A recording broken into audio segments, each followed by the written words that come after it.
તો અવિરત વરસાદ થઈ રહ્યો છે, પરિસ્થિતિ વિકટ બની રહી છે।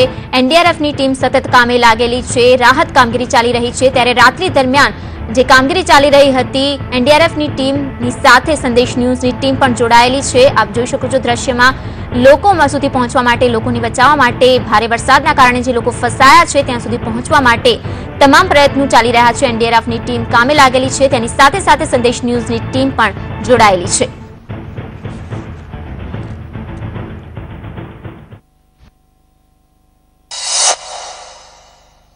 ભાભર તાલુકાનું બેડા ગામમાં 15 થી વધુ લોકો જે ફસાયા હતા, છેલ્લા 48 કલાકથી આજ ખેતરના મકાનમાં તેઓ અહીંયા રોકાયા હતા। જોકે તેમને ખબર ન હતી કે કુદરત આટલી મહેરબાન થશે અને એક સાથે 30 ઇંચથી વધુ વરસાદ થશે।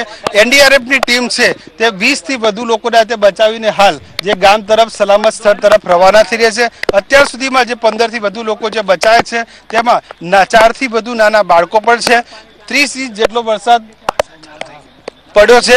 વરસાદ હાલ ચાલુ થઈ ગયો છે। સંદેશ ન્યૂઝની ટીમ ઝીરો ગ્રાઉન્ડ રિપોર્ટ બતાવી રહી છે કે કઈ રીતે એનડીઆરએફના જવાનો કપરી કામગીરી કરી રહ્યા છે। ખાસ કરીને જે અત્યાર સુધીમાં 2 બોટ દ્વારા સલામત સ્થળે પહોંચે। कितने लोग सर निकल गए यहाँ से? अभी तक हमने यहाँ से 12 लोगों को निकाला है। अभी यहाँ पे 2 लोग और बचे हुए हैं। और खास करके 20 फुट जितना पानी है ज्यादा, और अभी बारिश भी शुरू है, तो क्या रेस्क्यू वर्क में कोई दिक्कत आ रही है? रेस्क्यू वर्क में अभी दिक्कत तो नहीं आ रही, लेकिन हमारे लिए टफ टास्क होता है बारिश में काम करना। लेकिन अभी बारिश हाल ही शुरू हुआ है, इसलिए हमको अभी तक कोई दिक्कत नहीं आई। बस अंधेरे के कारण हमको थोड़ा मुश्किल हुआ है। अच्छा, एक खास करके जब भी ये डिजास्टर आता है बड़ा, तो आप लोगों को क्या मैसेज देना चाहोगे? डिजास्टर जब आता है तो लोगों को यही मैसेज देना चाहेंगे कि मान लो प्रशासन के द्वारा जब इनको नोटिस दिया जाता है कि अभी आप एरिया खाली करो, यहाँ पर पानी आने वाला है, उस समय तुरंत जगह एरिया को खाली कर देना चाहिए। जैसे अभी ये लोग नोटिस देने के बाद भी कुछ रुके थे, इनको इसके कारण से ये लोग मुसीबत में फंसे थे।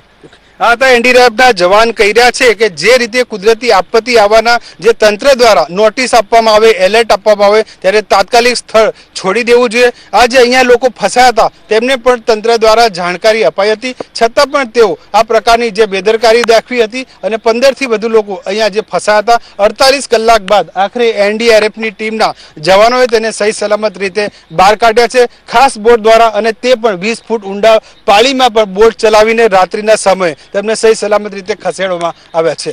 કેમેરામેન વિનોદ શર્મા સાથે મનોજ અગ્રવાલ, સંદેશ ન્યૂઝ, બેડા। ભારે વરસાદના કારણે લોકો ફસાઈ ગયા હતા। બેડા ગામમાં જે 15 થી વધુ લોકો જે ફસાયા હતા આપની સાથે છે એવો પરિણામ એનડીઆરએફની ટીમ પર તેમની મદદે આવી છે। આપની સાથે છે છેલ્લા 48 કલાકથી આજ ખેતરમાં અને ભારે વરસાદની વચ્ચે તેઓ ટકી રહ્યા છે। કઈ રીતે તમે અહીંયા રહ્યા? અમે બહુ ખતરામાં રહીએ છીએ। હા, કેટલા લોકો હતા તમે? 15 લોકો। અને કોણ કોણ હતું એમાં? તમારા ઘરના છોકરા કેટલા નાના? મારા છોકરા 6 છોકરા હતા નાના। પવિત્ર આખો હતું। પહેલા આ પ્રકારનો વરસાદ જોયો છે કે પહેલી વાર જોયો? પહેલી વખત જ જોયો છે આવો। અગાઉ વાત કઈ રીતે આવ્યો?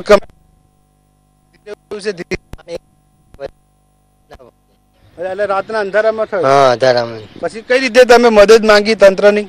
મદદ તો અમે તો આયા હતા મદદ માંગવા। હા, ફોન કર્યો। ફોન કરીને આવ્યો? સરપંચને ફોન કર્યો। તમે પણ જોડે હતા આ ઘરમાં? ના, હું અહીંયા નતો, હું ગામમાંથી આવ્યો હતો, સાથ સહકાર માટે લેવા માટે આવ્યો હતો। સમાચાર તો લેવા આવ્યો ને ગામમાંથી।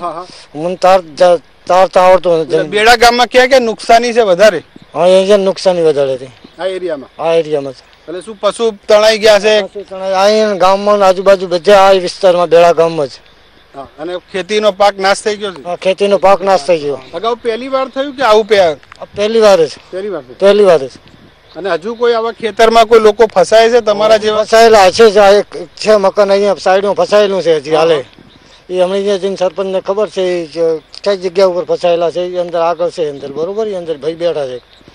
બેડા ગામમાં જે આ ખેતરમાં 15 થી વધુ લોકોનું રેસ્ક્યુ કરાવી દેવામાં આવ્યું છે। હજુ પણ આ શંકા છે કે આ પ્રકારના લોકો કે જેઓ રાતના અંધારામાં હતા, વરસાદ વધી ગયો અને સહી સલામત રીતે બહાર ન નીકળી શક્યા। જોકે એનડીઆરએફની ટીમો હવે જે બાજુના ગામમાં જે બીજા સ્થળે કર્યા છે ત્યાં પણ બચાવ કામગીરી શરૂ કરનાર છે। કેમેરામેન વિનોદ શર્મા સાથે મનોજ અગ્રવાલ, સંદેશ ન્યૂઝ, બેડા।